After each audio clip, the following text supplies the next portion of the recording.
let's go back into okay. So a kid should be eating vegetables in order to, and hard foods in order to train their teeth. Is that correct? Like, what would be considered a hard food? Like Meat. Meat. Meat. Okay. Raw meat or cooked meat? No, cooked meat is fine. Doesn't need to be raw. Okay, doesn't need to be raw. Okay, so No. making sure, and even if somebody has a problem with meat because of cholesterol or whatever, your kid needs meat, right? End of story. To grow, your kid needs meat. I don't think any kid should ever be vegetarian. Would you agree with that? So even in the Bible, it says that meat builds body, or animal proteins build body, and plants cleanse. So this is my personal opinion and what I see in patients. I'm not a fan of a vegan, not for sure. I think you can get away with being vegetarian. Also, but then what are you going to have that's hard? Like you as a vegetarian, cheese and eggs, but that's not hard. No, eggs are not hard. Yeah, you missed the chewing part. Raw vegetables are quite hard. Raw what? Like what kind of vegetables? What is like a carrot? A raw carrot. A raw carrot. Raw carrot, raw beets. No, cucumbers are soft. Celery might be quite hard. Celery. There's stuff to chew on. There's really stuff to chew on. But yes, hard foods make you even harder, and soft foods make you soft. Even your teeth. Okay. Get really soft. Now, how does somebody know whether their problems are related to their mouth or not? Right. So we know that there's a lot of research, and you brought it up. Like, dental health is associated with pretty much like every chronic disease, because if you got inflammation in your mouth, then you're going to have inflammation in your body, and inflammation is going to lead to disease. Is that the main mechanism? Did I get that right? Chronic inflammation, chronic cytokines for sure, but also chronic infections. Okay. And also toxicity is a big one, because dental repair is mostly done with materials that are not supposed to be in your body. For example, mercury fillings. Mercury is the most toxic non-radioactive element known to man. Should be a no-brainer to not put it in your body. Still in there. So, and also the third piece when it comes to metals is always nowadays, for metal challenges besides immune system and toxicology, that every metal in your body is going to be an antenna, because we have 3G, 4G, 5G, and all these radars. So in your nervous system, what you have to understand is your brain, your teeth and your mouth is an extension of your brain, like your eyes. Your teeth are tiny organs. There's one cranial nerve called trigeminal nerve. And we have 12 cranial nerves in the brainstem, and they go here, and the trigeminal nerve takes 50% of all the space of all the cranial nerves. So it's really, really important one. And the teeth are actually the end of it. So whatever you do on that nerve or in that mouth will transfer through retrograde axonal transport, toxicity, immunological, chronic inflammation is a big one. It's a silent killer, You don't want to have a chronic inflammation. Imagine you have a chronic inflammation on your hand. You see it all the time. Obviously, you go to a doctor and you do something. But actually, your hand or your arm is not that important for your body. But if you have it ongoingly in your nervous system, this is a part of your brain. You have a toxic brain. It's called toxic vagal syndrome. It's directly connected with your parasympathetic nervous system, with the trigeminus and the vagal nerve run together. And every tooth has a direct connection to a specific organ from the nervous system. This is more Chinese medicine, meridian system. But you can test it with electroacupuncture. So it's really, really insane. It's kind of like these teeth are external hard drives for your brain. So it's really crazy. Tell me about one thing I was always curious about with dental health is how did the Western, the Maasai tribes, these ancestral tribes, how do they floss? Because I find that when I'm eating a flawless diet of meat and liver and vegetables, which is most of my diet, I still need a floss, or I notice there's kind of like a bad bacteria that can grow between my teeth. So what do you think about the fact that is flossing a good invention, or what did we do before? I think what we did before is just use a toothpick, a stick or something. So to get it out. But also you have to see, you had dental work. What kind of dental work done, right? I had I mean, I've had a filling, I think, in the past, yeah. But why is that related to flossing?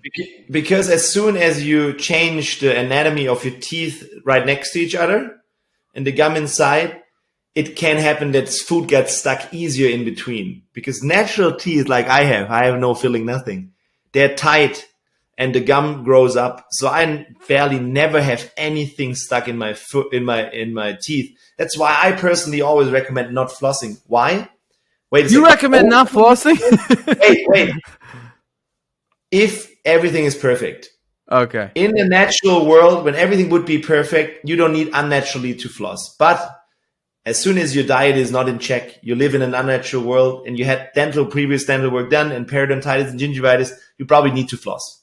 That's sad. But ideally, obviously, there is no tooth floss growing on the tree. This is also an invention that you don't need. And I have one point for the tooth flossing, why I think for somebody with healthy teeth is unnecessary and maybe even bad, is because sometimes you're not as handy and you rip through.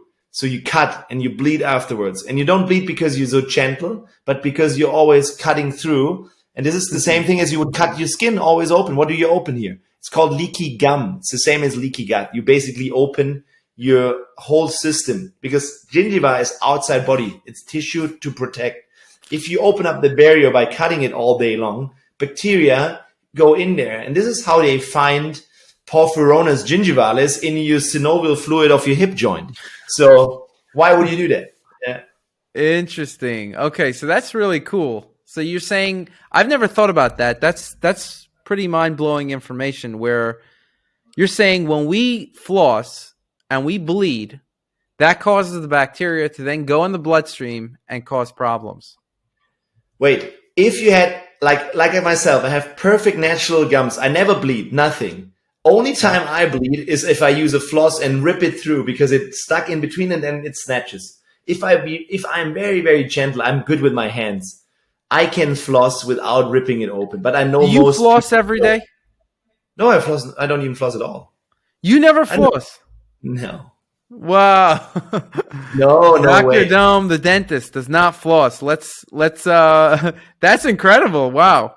Okay. Yeah, wait, but it's all natural and I'm super optimized. My diet is on point and I have no things.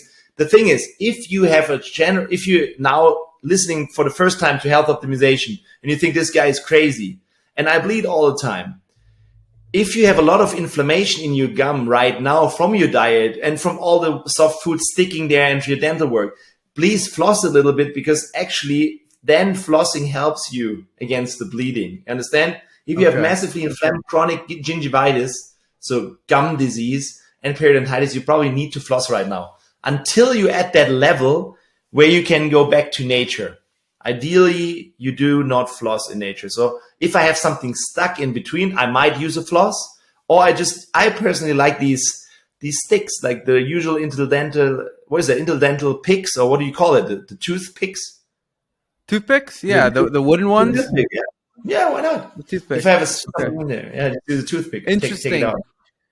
So, I mean, first of all, I think I think this, huh? I'm also. It reminds me of. It reminds me of you. No, it reminds me of Sun. Like, I think what you're saying is, if you floss and you're bleeding, you're doing it the wrong way. Number one, right? And I would say probably you might need more vitamin K. But I would say first of all you need yes, maybe vitamin K. First of all, if you have perfect teeth and everything is not inflamed, and then you floss and it bleeds, bad idea. If you have a lot of inflammation and your gums bleed, you need to floss probably because you have a lot of bacteria and the wrong things there. So that's two things. But you need nutrients. I would say number one would be omega-3 fatty acids and vitamin C, because you need collagenases to get activated by vitamin C and omega-3 fatty acids to be anti-inflammatory. And if you Google periodontal disease and omega-3s, funny enough, you find 300 plus studies in a second. So this is really good. A lot of studies from Egypt. So omega-3 is really, really good you know it. It's anti-inflammatory. The EPA content of it. Okay, and so, I mean, I'm still gonna be flossing. I mean, I don't bleed when I floss, though. Just to be clear, so that's important, right? That's really important that you be handy with it, but you can also use tiny interdental brushes. You don't want to have food stuck in your teeth, for sure. Right. You don't want to have, but you are optimizing, like your diet. You don't have the fur on your teeth, right? You're not drinking Coke all day long or have a lot of starchy vegetables that always stick to your teeth. No, because this is the groundwork for bacteria living on your teeth and building plaque and calculus. So then please floss, do that. No worries. I'm also the guy saying you should never use any chemical mouthwashes. That was my next question. Tell me about mouthwashes. Why is chemical mouthwash not good, and what should people use? So see your mouth as the entrance to the tube that goes from here to the back door. Yeah, it's like the entrance to your whole body. And what do you have in the mouth is like a protection mechanism. It's the biggest immune system, it's the most diversified microbiome. Do you want to disinfect your microbiome on a daily basis with something full of alcohol and chemical ingredients? I don't think so. Why would you not rather soothe it and improve it through, let's say, coconut oil pulling? So it's just unnecessary and it's actually bad. So for example, chlorhexidine, like stuff that they put into standard rinses, is shown to activate metallomatrix proteinases, which actually open up gums. Come on. Interesting. So you would go with just kind of gargling oil, whether it's olive oil or coconut oil. Is that correct? The 3 superhuman oral healthcare strategies I say is you use a toxin-free toothpaste, you do coconut oil pulling instead of the chemical mouthwashes, and a copper tongue scraper. That's basically enough. A what tunnel scraper? A tongue scraper. Oh, a tongue scraper. A tongue scraper made out of copper, ideally. Why is a copper tongue scraper good? Copper is in itself antibacterial and is coming from Ayurveda. And basically because of the antibacterial function. And what happens? So, did they use copper tongue scrapers in the Maasai tribes? No, I don't think that they use tongue. Why do we need it now and they don't need it? Or I don't think you need it. It's just an amazing strategy for. It's like we also obviously. I'm quite sure when we were hunters and gatherers, our breath would probably not smell like perfume. But everybody had bad breath probably. So nobody cares. But you think so in the hunter-gatherers, everybody had bad breath? Not bad breath, but considering what we are used to nowadays, how we should smell, we would probably say, it's a bit rough. You understand what I mean? Interesting. Okay. I would not say it's a bad smell. It's not like a smell from somebody who has metals in the mouth and toxins and a lot of inflammation, because this is really a really, really bad, rotten, nasty, burning smell in my nose. I would just say, I think if you eat all the meats and your microbiome in your mouth and in your body changes within 12 to 24 hours, depending on substrate.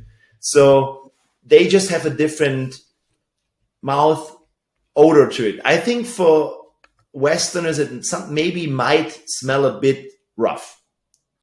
And that's, my breath doesn't smell even in the morning now. It used to smell in the morning only. Mine neither. And this is where I'm coming to.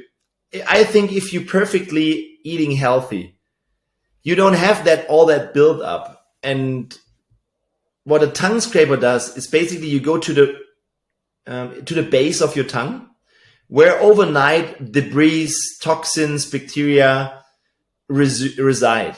So it's more important, again, for people that still eat the standard Western diet. Because they have worse mouth breathing, worse. So how does somebody know whether to have a tongue scraper? If their breath smells? If breath smells, yeah. I would just generally implement it for these strategies. If the breath smells, for sure. And if you open up your mouth and you look at your tongue and there's a coating on it, kind of like a color to it, on like usually your tongue should be like your gingiva, like has really no color. It's kind of like pinkish. It's not red. it's more like pink. Yeah, it looks good. Now what you can see for you see that dents in the side? Yeah. It's your gallbladder, man. It's my gallbladder? Yeah.